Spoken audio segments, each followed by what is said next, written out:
lunaku lumu abantu bali bategeera nti badde babazanyira ku bizibu byabwe nga bebakozesa okuteeka platform zaabwe okugaggawala bajja kubookya n'abaana be babalye ignorance si kuvuma emmanya y'omuntu okay abantu abamu kale kanjirete kuntegeera most of these people their issue is they're in the opposition to make money because there's a platform for making money. If you pull them out they know they won't make money.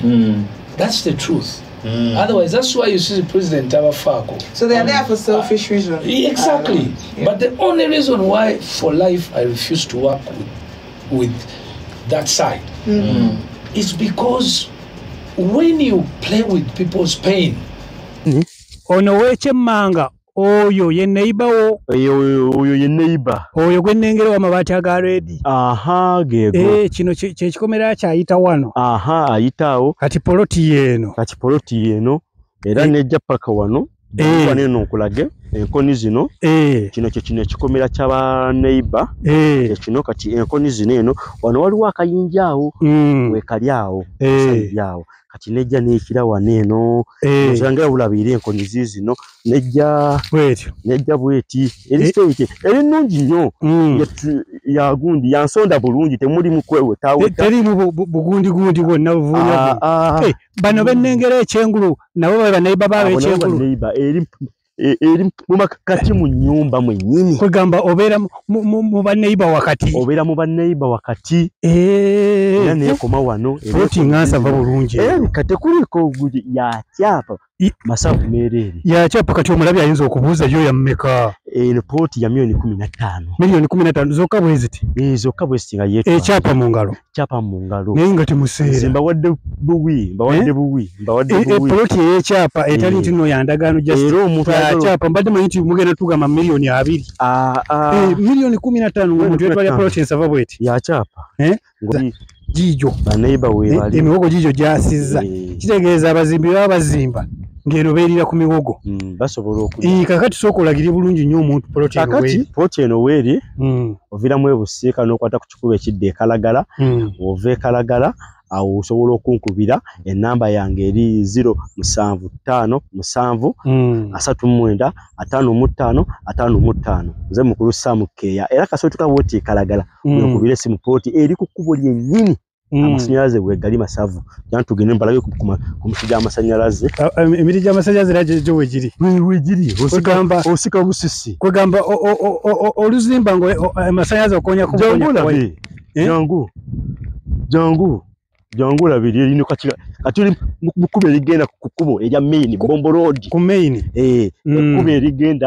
ekube ligenda eruweru ekitegeeza okuva ku kubo kumpi nnyo okutuuka ku poloti kumpi otambuzawo bigere ze ziri motoka zenengera zitambula zezo motoka ate buli kimu tunakibalaga kati bo banajja kulambula kikomoka ozirabye looza amasanyalaze amasanyalaze gagalingalenge eyo kubo lyeri ekitegeeza amasanyazo balagana baneiba bonna baneiba baaka poloti mujje wadde buwi lino lyekkuba erikuleeta lyeryo ng'okkirira bulungi nnyo paka waliko ki paka awo ku poloti kuno si kutta kulonda lwaki tetukoma wano kyekyo baasi mujje mbawe obawadde buwi mbawadde buwi kubanga tugenda mu yidi owadde Idi Mubaraka ne Christmas Mubaraka bagitani Easter special iyo poloti masavu ujje poloti masavu olane mukadda akonye mulagamba eno poloti yo nsava bulala ate kubo eri ku kubo ko eringira kubo ikusabula TV. Well, Uganda a single song, but no single song has a single Uganda word. Wow, this is what we call rebranding. It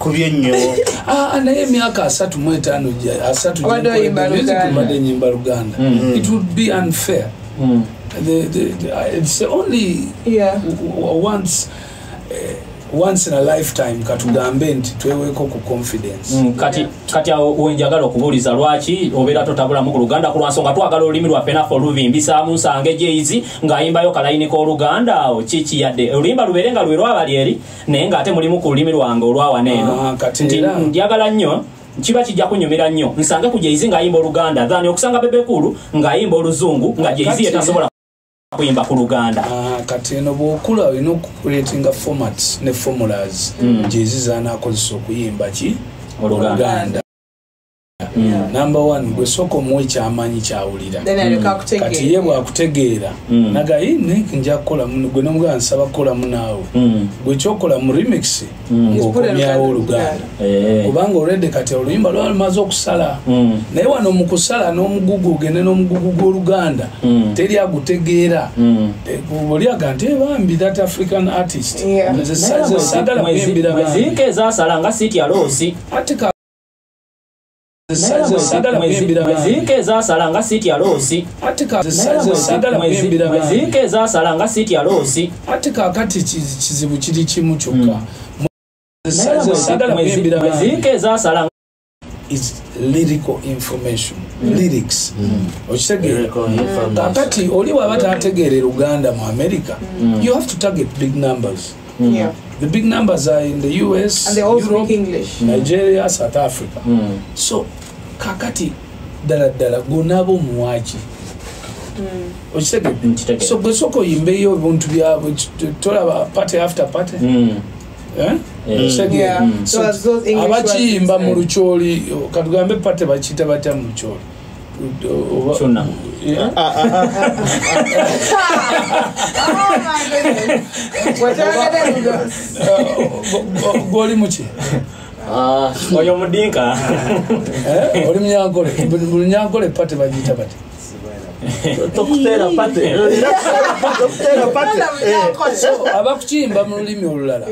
Oli celebrity omuchala Cardi B. Teyali vibing to the song. So it's as simple as that. And Bebe Cool, speaking of music, I'm going to ask you two back-to-back questions. So there's a time where you had, is it for 5 years, where you consistently had collaborations from big artists, like you had big collaborations. What was the trick? And on this album that you're going to be releasing, do we have international collaborations? Yeah, collaborations usually appear in a certain time of your career, depending on how you're pushing, depending on how you're socializing. Because one of the most important things that artists should know is you have to socialize. You have to go places where all those artists are. You have to go to their awards. You have to go to different functions where artists are going to be. So you don't necessarily have to have a song. But because you keep meeting and talking and asking this one, asking that one, then things start happening. One person says, yeah, we can do a song. Come to my hotel. Let's do a song like that. So we used to push a lot at that time. Later on, I found that it was difficult because I didn't have the money to sustain the conferences were above $50,000. No kulinya nyonyi ogende yeri osasula equipment omusasule ye mwenyini omutwalo because at time as a friend he charged Beyonce about 10K as a friend otherwise I did one with Yemi so those two songs I wasn't going to spend $100,000 jira ya Yemi nesikola chine sijifulumya because nalabanga chi so it's costly. Era you can see nti abayimbi ba generation yamwe buli yagezako kola collab yakirekawo because it kama muzo oyino tunde nyumba okole video which doesn't make any financial sense so timing is important. Lekati abana baliko bwe bagala collab ne Bebe fine album eri wali totally English naye kati tulinayo say other piece nga yagala kuyimba mu ne Bebe abakola ati are you an easy person to work with these young dogs or they have to do a lot more? It's a two-way traffic thing. I mean, first and foremost I advise them nebaga nti papa nova ngatona bakubera I mean you haven't grounded yourself as an artist. Bebe is among the top artists in the country. Yes. If not the best. Number one. Now the question is, goyagala omuti ogulinye kuva kubikola oba yatandika mbula. I advised Diana, Spice Diana, and it has worked for her career. Because I remember about 6-7 years ago, Diana came to me, and she had all the money. And she was a very pretty little young girl nga nange bwe nkola naye oluyimba it will work naye oluyimba bajja Duani Bebe Tugamba soko genda okole ne fiiki baani then you the last. so bwajja enkya n'asanga tudenga brand yange ekwasaganya kati because she has done a good job now. We work. Kati have a piece.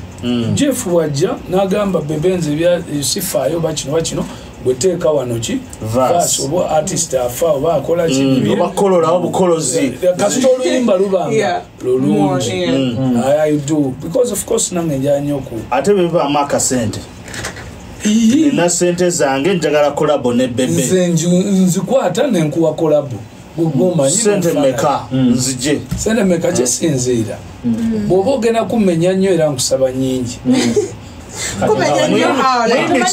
kumenya wano abayimbi naawe abamenya mwebali abakyafu abalabika fane batamanyi kuyimba batamanyi kuyimba kisikulu naye ng'agenda kumenyanga brand goli abuze naye Bebe yava kukyokola oluyimba tuzira bakolabo zinoga naye ono yavudde kukyokola kolabo abaana batwala mitwalo ono tomuwa kolabo jane sente muwakola agwa mu kategori z'abachafu chafu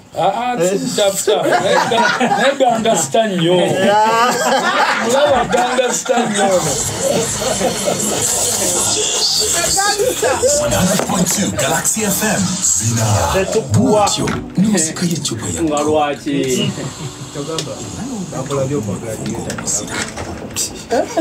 yalina kujja na sente nyingi nnyo oboze olira I mean business tuli mu business bwekiba sente tuwa bwabanga oli alina sente ze oba oyimba bulungi ng'oludde ng'oyimba okoze concert okusobola okuwera bwereere amba onateekamu effort. You guys have a song? DJ education. yimba title nchafu bigambo bichafu kugatta bigambo meaning nchafu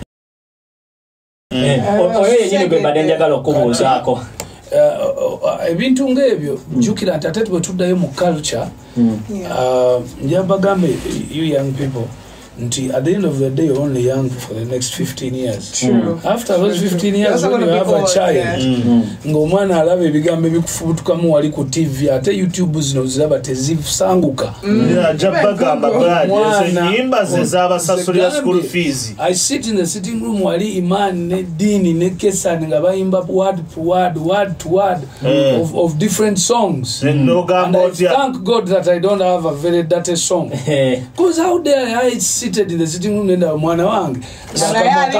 Are you okay with them singing Nkudi but not your song? They don't. If I do, they do it when I'm not there. When you're not there. Bajimanyi. Bajimanyi. Na ye. When that is wrong, they no. Tebasobola. Nti nakiri kijja nti sigwa giyimba.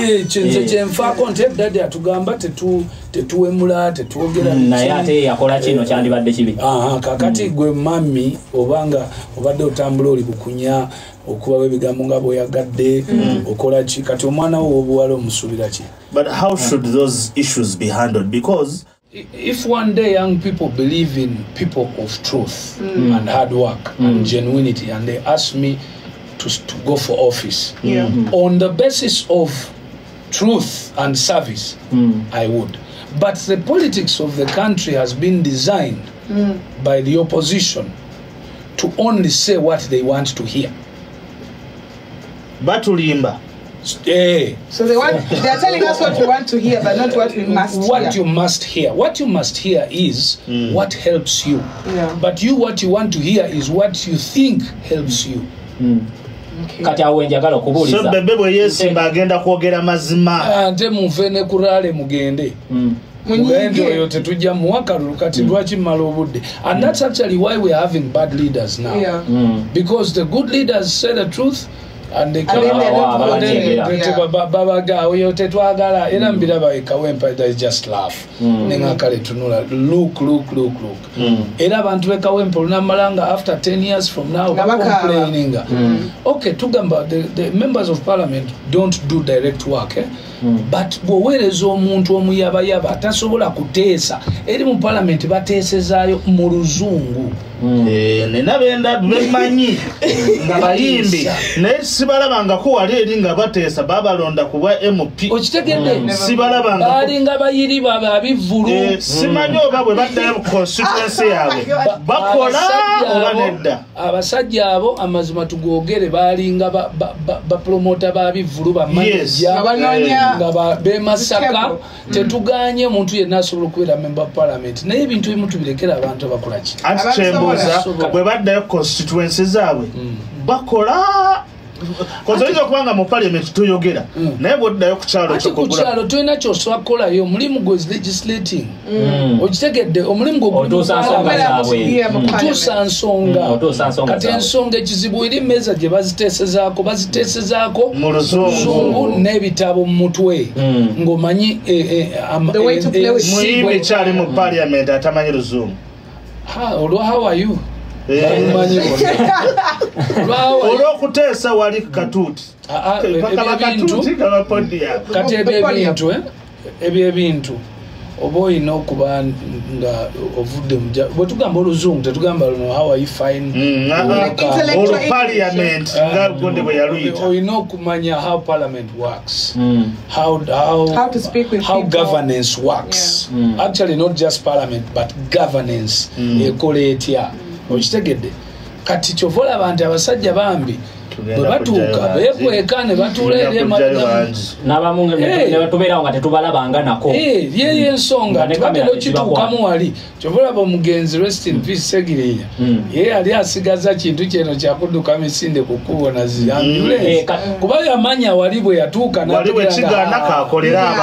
kaderi n'akola obuntu bwe ku ttaka kati awo wenyini wemba nenjala okubuuliza gwe ngaali ku sayidi eno olinayo abantu boolaba ab'opposition n'ogamba nti noti yes oyo akoledde abantu oba oyo asaanidde mu kifo ekyo kyonna kyalimu ate era ngenda kuddamu nkugambe nti bamemba ba parliament tebakola bintu by'abantu bateesa ogwogamba nti noti oyo asobodde oteesereza abantu be oba aleese ebimu ku bintu abantu baabwe mulimu abateeseza obulungi ennyo abali ku opposition omuntu nga Nsereko ebintu byateesa bibaamu amagezi byamaanyi lwakuba byetaaga obuwongo ngeri obulaba bw'oba omuyabayaba toyinza kutegeera Nsereko omuntu nga nali njagala nnyo gundi naye yakuba yantama biseera abeera kuvuma mukulembeze wa ggwanga yani wa FDC Semujunganda Semujunganda yatandika ng'omuntu ate ng'aleeta points naye kati ekizibu kye ye ekizibu kye State House Museveni mukyala we ne Muhoozi ekyo ekizibu nti atuuka n'ava ku kyamutwaza ekifo ky'oku let me give you a scenario very clear the one of my best friends here Honorable Mao namala over 15 years nga nze newunya obwongo bw'omusajja that's one of the most intelligent men on earth I can guarantee that he's among the top among the 5 mu Africa boso okutunulira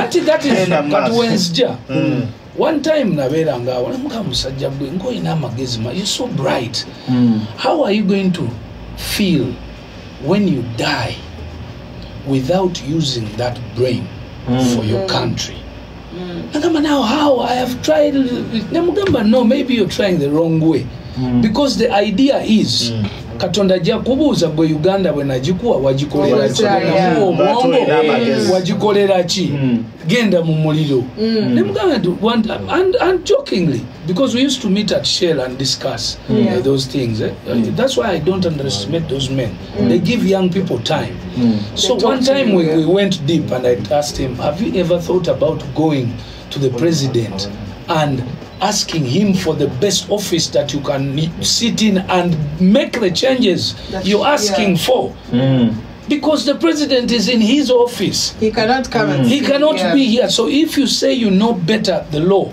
why don't you ask why him? don't you go? I swear to God, to White House over 2 years, and Mao was in there. It doesn't mean that Mao is NRM, no. But Mao now is changing things from the inside. Okay? Like if you cannot beat the game, play the game. Play the game. And you see, that is the best way. If you want to change a person, you have to be with that person. Okay? So the others, what they do, they stay outside there and shout. Shouting does not happen. Munanga, it depends on how ignorant. Ignorance sikuvuma emanya y'omuntu. Okay, abantu abamukale kanjete kuntegeera. Most of these people, their issue is they're in the opposition to make money, because there's a platform for making money. If you pull them out, nobody attain. They know they won't make money. That's the truth. Otherwise, that's why you see the president abafera. So they are there for selfish reasons. Exactly. But the only reason why for life I refuse to work with that side is because when you play with people's pain, actually bote bamanyi naye kikino kyembagamba era bakitwala. Balina okumanya nti olunaku lumu abantu bali bategeera nti badde babazanyira ku bizibu byabwe nga bebakozesa okuteeka platform zaabwe okugaggawala bajja kubookya n'abaana be babalye. We are still with Bebe Cool, 100.2 Galaxy FM. When we come back, Charina for the next 1 hour. Then okay, that I'm done a cent, but has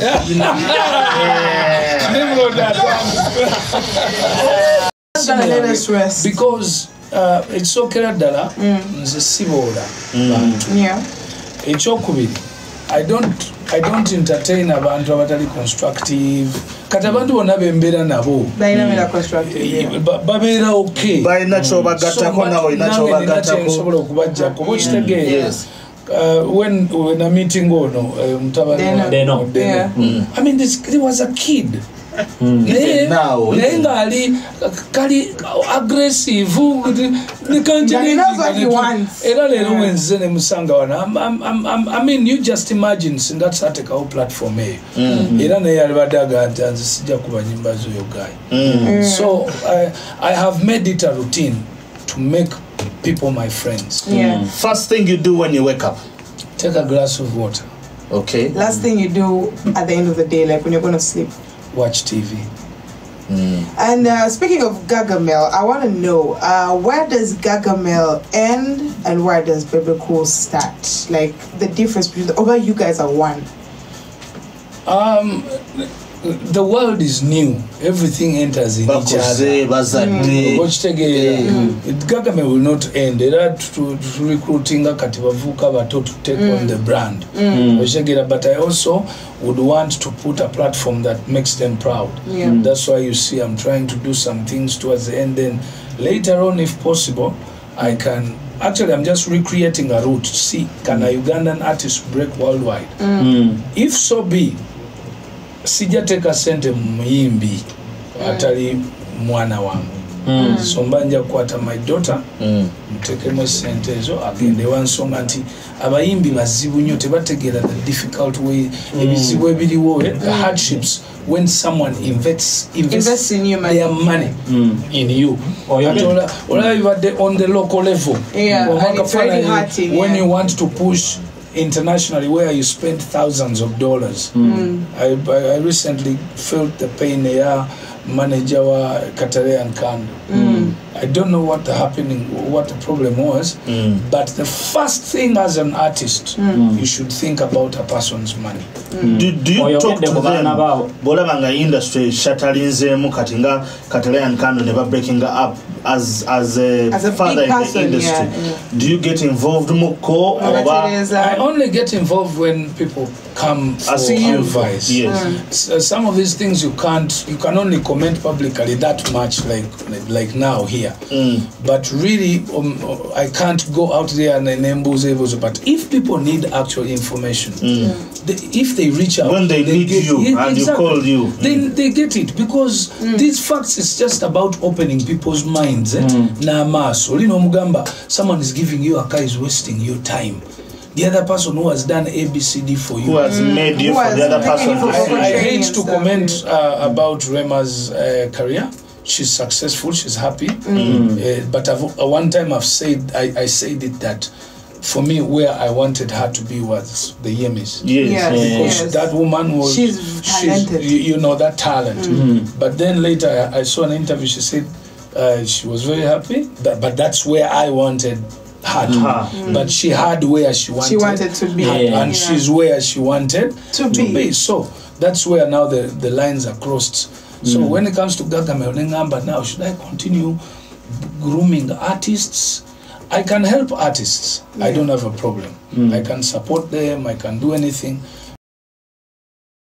But that is when somebody asks for that help. But I cannot invest my direct cash in an artist unless if it is my own son or daughter. Because it's when the filwa or Alpha ani amusalira team jalaga, do you get involved, or it is his career now? No, of course I get involved. I'm the father, I'm the acting agent. Alpha is not a footballer by mistake, and I'm not his father or stroke agent by mistake. We started this thing together. So we advise each other, but we pick information, we get a lot of things. In the next few years, people will know about me and football in Uganda. I've got an academy. I'm a member of. We started an academy 7 years ago in one of in Uganda here. So, but I will let the public know about the whole thing. So, what agent were Alpha? Decision mpira obeeramu babiri mbeeramu ate also ngera omuzadde yenna alina okubeera involved mu career z'abaana or else you are so protecting her. And your daughter, she has shown she has shown an interest in music. I saw a video that you posted of her and she was doing one of the classics on the piano, and you're like, you would be proud if she came like up to you and she told you that, Daddy, I want to be an artist. You would support her. Yes, I wouldn't want. Alan's choosing a different path. I would also want to see if my daughter could choose a path that could rhyme with my thinking. I mean, the Jesus. Mwalawo no mukirizo kujja mu industry nga teriyize industry nawo ogimanyi anti bwebanga sente weeri tubayisaamu eggaali tukola tutya. My children have gone through the session of being humiliated. By humiliating their father the way their father has been humiliated in this country before, you're not going to shock them anymore. And that's why I even laugh at people who attack Alpha. I mean, that's one of the reasons why he's quiet. Because he has seen people, some Tatawe family, Mama. He has grown to have a thick skin. My daughter the same.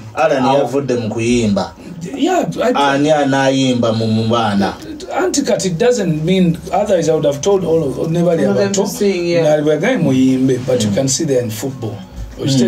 Alufono nkulaba omututeko mbatendesa abenjawulo wuli England, wuno Spain, like alufolusinga no aba asamba obeerayo eri mu Russia, then nabeera nakiri eri n'asamba kansambe mukyala wanga ndaba oba otegedde njogereyo n'ateekamu gali eri amaanyi gonna alabise biri eri byonna ebimalayo. Alpha kikyogamba nti kino kikyagaanyeemu nti naye nga tujja kutuukawo.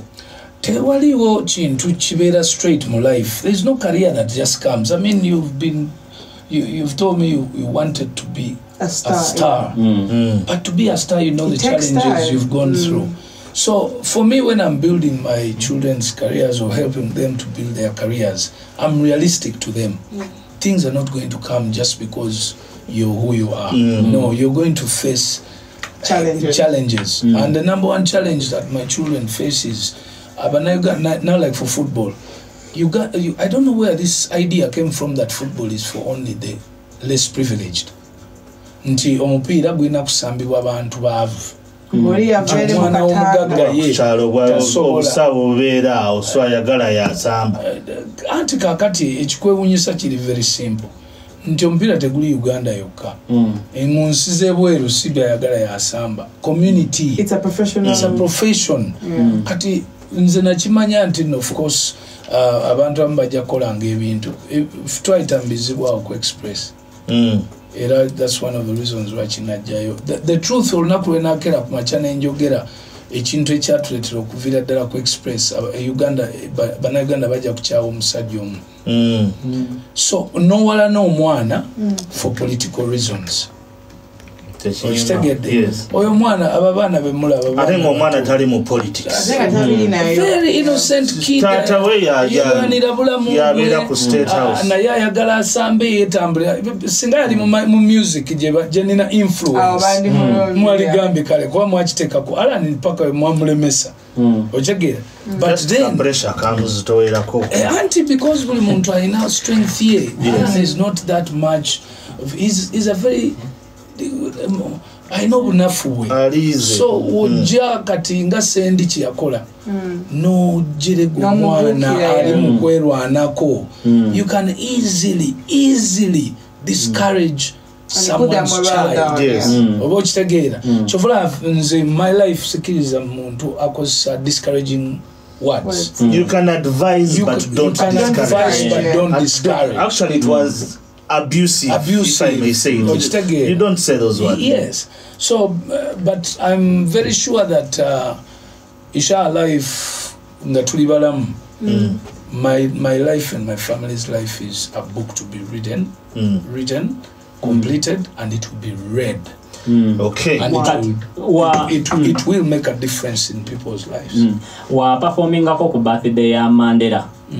Wawulira otya ye okugendayo bakusasula.